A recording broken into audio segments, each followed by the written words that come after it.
Good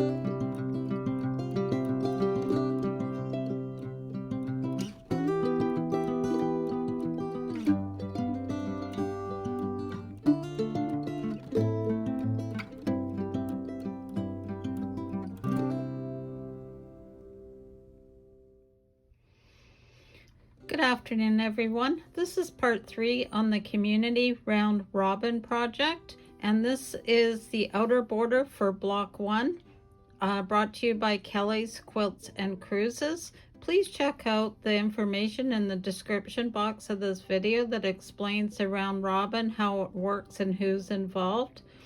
So this will finish a block that's around 20.5 inches square. I can't show you the measurements. You'll have to go to Kelly's site to get all the dimensions. But basically what we're doing is we're going to be putting a border around the outside.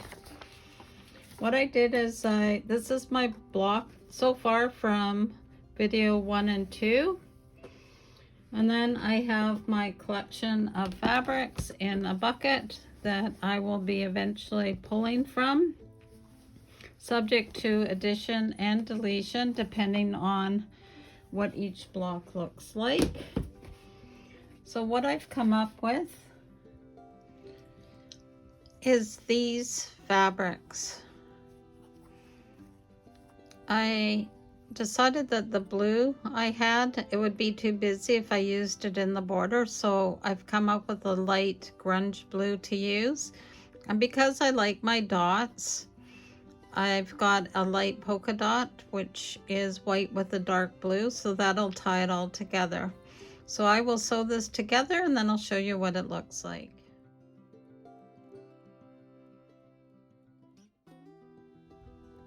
So I'm just showing you, I have the bottom sewn together. I also have a top that is identical. So once I have this pressed, it'll fit nicely. When you're pressing the seams, go to the dark side just so that you don't have any show through. So I'm going to do this and stitch them on the top and bottom, and then I will be right back.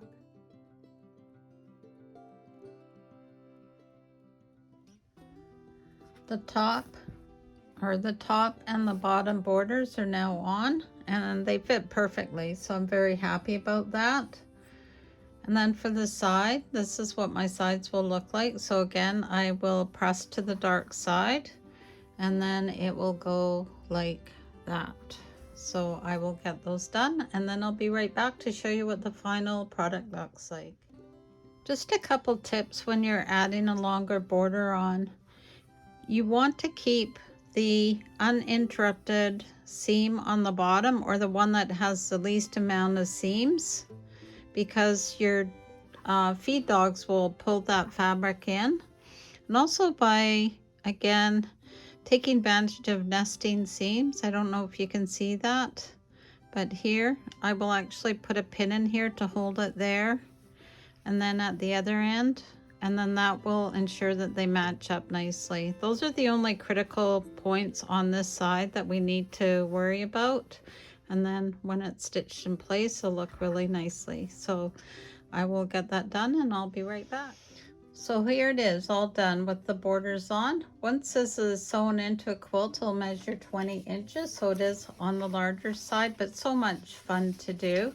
So again, this outer border came to us care of Kelly's, from Kelly's Quilts and Cruises on YouTube.